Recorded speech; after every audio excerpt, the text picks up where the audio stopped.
Hello दोस्तों। मेरा नाम गीता है।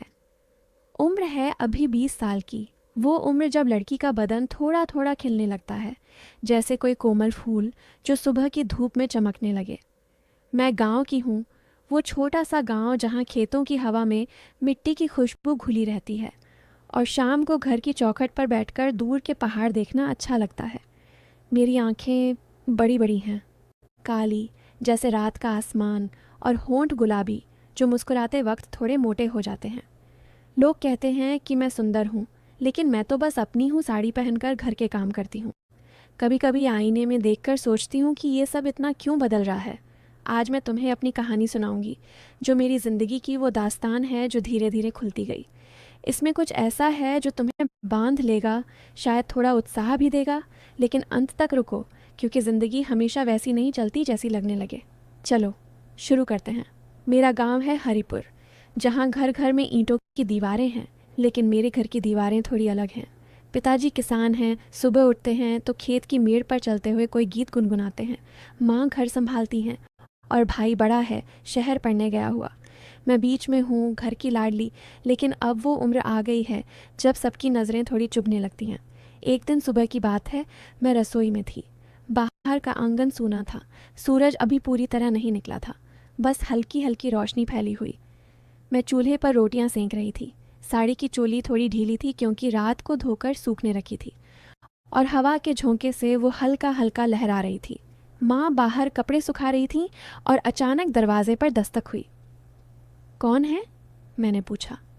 आवाज़ में थोड़ी झिझक थी। बाहर से चाचा जी की आवाज़ आई। पड़ोस के चाचा, जिनका नाम है रामलाल चाचा।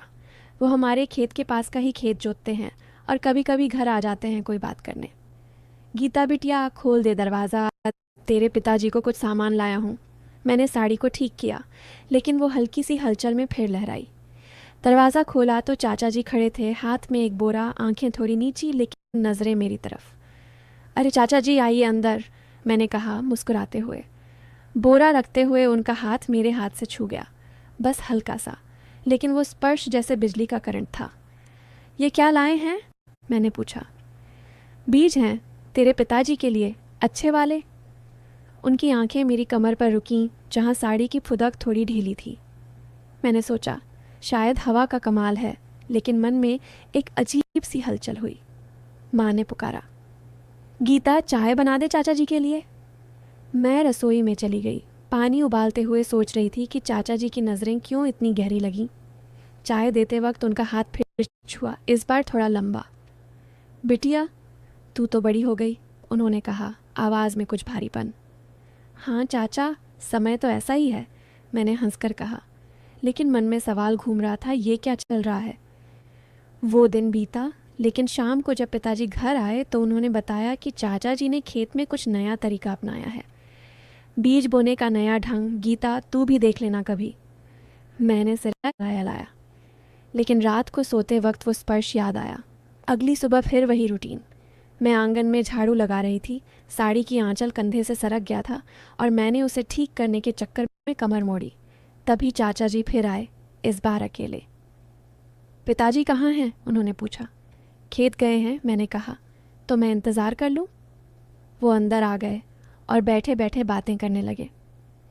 गीता, तू स्कूल जाती थी ना, अब क्या करती है? उनकी नज़रें मेरी गर्दन पर थीं, जहाँ पसीने की बूंदें चमक रही थीं। घर के काम चाचा, कभी कभी किताबें पढ़ती हूँ। बातों बातों में उन्होंने कहा, तेरी कमर कितनी पतली है, जैसे कोई बांस की डाल। मैं हंस दी।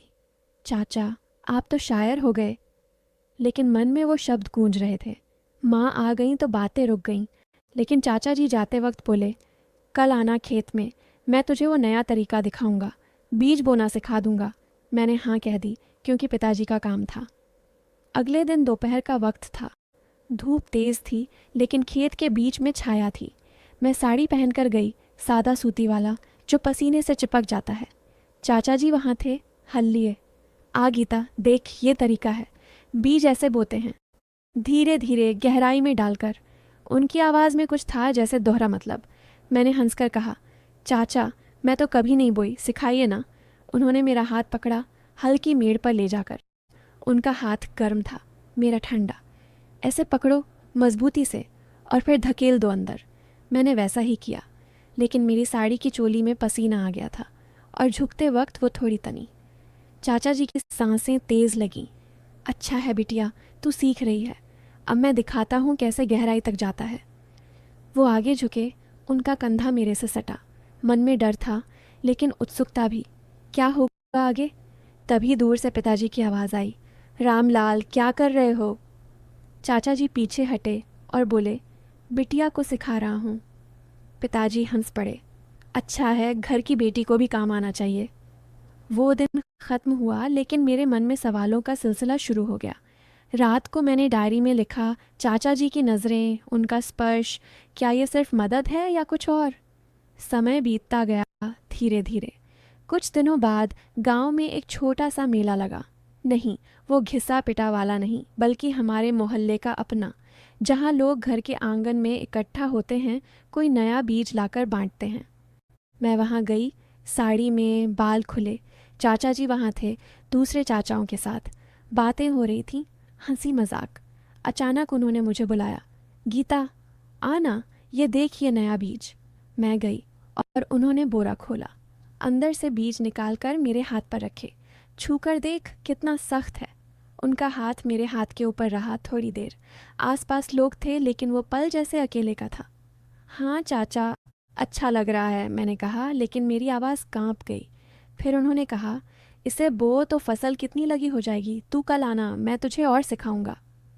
मन में वो कल की कल्पना घूमने लगी, खेत में अकेले, वो स्पर्श, वो नज़रें। क्या होगा? रात को सोते वक्त नींद नहीं आई। अगली सुबह मैं तैयार हुई, लेकिन माँ ने कहा, आज घर पर रह, तेरे चाचा साहब आ रहे हैं शहर से। चाचा साहब मतलब पिताजी के भाई, जो शहर में नौकरी करते हैं। चाचा साहब आए दोपहर को, सूट बूट में, शहर की हवा लगी हुई। गीता बिटिया कितनी बड़ी हो गई। उन्होंने गले लगाया, लेकिन उनका गला लगाना अलग था, भाई जैसा, स्नेह भरा। चाची को याद करो, मैंने कहा। वो हंसे। हाँ, तेरी चाची को तो तू भूल गई। शाम को हम सब बैठे चाय पीते। चाचा साहब ने बताया शहर की बातें, वहाँ की नौकरियाँ, पढ़ाई। गीता तू भी आजा, कुछ सीख ले। उनकी आंखें साफ थीं, कोई छिपा मतलब नहीं। लेकिन जब चाचा जी का जिक्र आया तो पिताजी बोले, रामलाल अच्छा आदमी है, खेत में मदद करता है। चाचा साहब ने कहा, हाँ, लेकिन बेटियों को अकेले मत भेजना। मन में कुछ क्लिक हुआ। रात को चाचा साहब के साथ बातें की। वो मेरी डायरी देख ली। क्या लिखा है? मैंने हंसकर कहा, अपने मन की बातें। उन्होंने पढ़ा और बोले, गीता, जिंदगी में स्पर्श सबके अलग होते हैं, कुछ स्नेह के, कुछ छल के, सावधान रहना। वो रात लंबी लगी, लेकिन सुबह चाचा साहब चले गए। जाते वक्त बोले, मुझे चिट्ठी लिखना, अपनी कहानी। अब चाचा जी की मुलाकातें बढ़ गईं। एक दिन खेत के पास नहर थी, पानी छोड़ने का काम। मैं पानी देखने गई, क्योंकि पिताजी ने कहा था। चाचा जी वहाँ थे, नहर के किनारे। गीता आ, पानी कैसे छोड़ते हैं देख। मैं गई, साड़ी को ऊंचा किया, क्योंकि पानी की धारा तेज थी। ऐसे पकड़ो रस्सी, खींचो मजबूती से। उनका हाथ मेरे कंधे पर, गाइड करने को। पानी बहने लगा, लेकिन मेरी साड़ी गीली हो गई, चिपक गई। चाचा देखो क्या हो गया, मैंने शर्माते हुए कहा। वो हंसे, अरे ये तो ठंडक है, आ मैं सुखा दूँ। लेकिन तभी गांव का लाला जी आ गया, जो पानी बांटते हैं। रामलाल क्या कर रहे हो? चाचा जी पीछे हटे। घर लौटकर मैंने सोचा, ये सब क्या है? रात को माँ से बात की। माँ, चाचा जी अच्छे हैं ना? माँ ने कहा, हाँ बेटी, लेकिन दुनिया में सब अच्छे नहीं होते। तू अपने काम पर ध्यान दे। धीरे धीरे दिन गुजरते गए। एक शाम घर पर कोई नहीं था। पिताजी खेत में, माँ पड़ोस गई। मैं अकेली थी, किताब पढ़ रही। दरवाज़ा खटखटाया। चाचा जी, गीता तेरे पिताजी को बुलाने आया। मैंने अंदर आने को कहा। बैठे, बातें। तू कितनी शांत है, जैसे कोई तालाब का पानी। उनकी नज़रें मेरी आंखों में। चाचा आप तो कवि हो गए। हंसी हुई, लेकिन हवा में तनाव था। कल खेत में आना, एक नया पौधा लगाएंगे। मैंने हाँ कहा। रात को नींद में सपना आया, खेत, स्पर्श, लेकिन अंत में फूल खिले। अगला दिन आया। खेत में चाचा जी इंतज़ार कर रहे थे। आ गीता, ये पौधा लगाते हैं, जड़ें गहरी डालनी पड़ती हैं। मैंने मिट्टी खोदी, हाथ गंदे हो गए। उनका हाथ मेरे हाथ पर, मिट्टी लगी। ऐसे दबाओ नरमी से। पौधा लग गया, लेकिन मेरी साड़ी मिट्टी से सन गई।